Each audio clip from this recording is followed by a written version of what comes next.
90-ականներին, երբ ամանորը հաճախ դիմավորում էիք մոմի լույսի տակ, ինչն էր ձեզ համար տոնի իրական արժեքը, եւ այսօր լույսերի ու առատության պայմաններում ինչն է ամենաշատը փոխվել այդ զգացողությունների մեջ։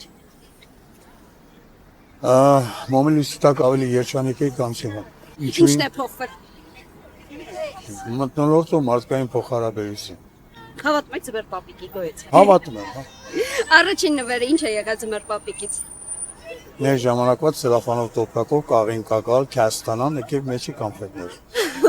Դնում էին բարձի տակ այդ նվերն է եղել։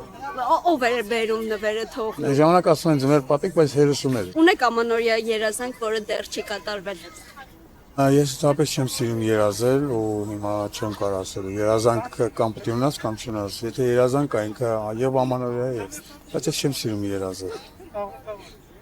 բայց պետք է մեկ երազել չունեմ երազանք երազանքներին որը ուզում ես ունենաս դի դարձնես իրականություն դրա համար այն ցանկությունները որոնք ուզում ես որ իրականություն դառնա դրանց հետ ոչ մի բան չես անում դրա համար չես պայքարում, դա ստիպված դառնում դրում ես երազանք ու դնում ես պոլկի վրա։ Չեմ սիրում երազել, սիրում եմ իրականացնել, դրանք ավելի ճիշտ են։ Դուք ծնվել եք 1967 թվականին եւ տեսել եք տարբեր ժամանակաշրջանների ամանորներ։ Եթե համեմատեք ձեր մանկության 90-ականների եւ այսօրվա ամանորները, որն էր ամենաանկեղծը եւ ինչու։ Անկեղծը ճիշտ ասած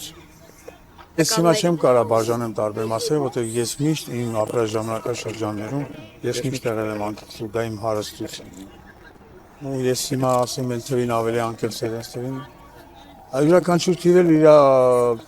խնդիրներն ա ունեցել ու իր արժանինքները։ Հիմա այս թվերն են իր խնդիրներն ու իր արժանինքը, եթե խնդիրները մեջ դու չկտար քո արժանինքը դու երբեք երջանիկ չես լինի։ Ես հիմա էլ եմ երջանիկ ու վաղը միսոն եմ երջանիկ լինելու։ Ու այս նոր տարիները լավ լինելու։